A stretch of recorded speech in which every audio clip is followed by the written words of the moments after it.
তাৰ পাছতো তেওঁ যদি অসন্তুষ্ট হয় তেতিয়াহ'লে আমাৰ ৰাইজৰ দলৰ সভাপতি পদটো মই তেওঁক এৰি দিম। নহয়, খালি আপোনালোকে এনেই বাতৰি উলিয়াই নাথাকিব।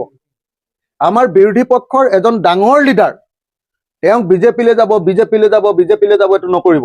আপোনালোকে সেইটো নুলিয়াব।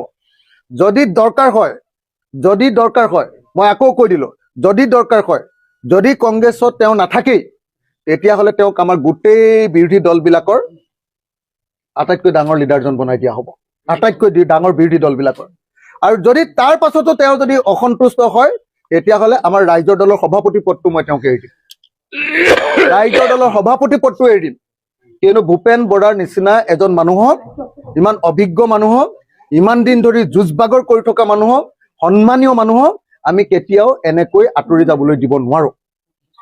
এই কথাটো আপোনালোকে মনত ৰাখিব। মই আকৌ কৈ দিছোঁ দেই, একদম কোনো পধ্যে কোনেও নুলিয়াব যে ভূপেন বৰা বিজেপিলৈ যাব। বিজেপিক আমি ইয়াত একদম সোমাবলৈও নিদিওঁ।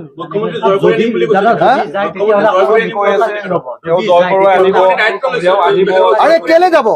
যি আদৰ্শগতভাৱে বিজেপিক বিৰোধিতা কৰে।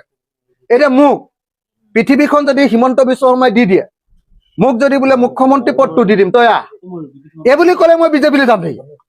ভূপেন বৰাৰ আদৰ্শটো আছে নহয়। ভূপেন বৰাই সাম্প্ৰদায়িক দল এটাক, ভূপেন বৰাই ফেচিষ্ট দল এটাক, জনগণৰ বাক স্বাধীনতা হৰণ কৰা দল এটালৈ ভূপেন বৰা কিয় যাব? ইমান দিন ধৰি বাক স্বাধীনতাৰ কৈ থকা মানুহটোৱে নাযায়। মই জানো নহয় ভূপেন দাক, মই জানো, মোৰ নিজৰ ককাই।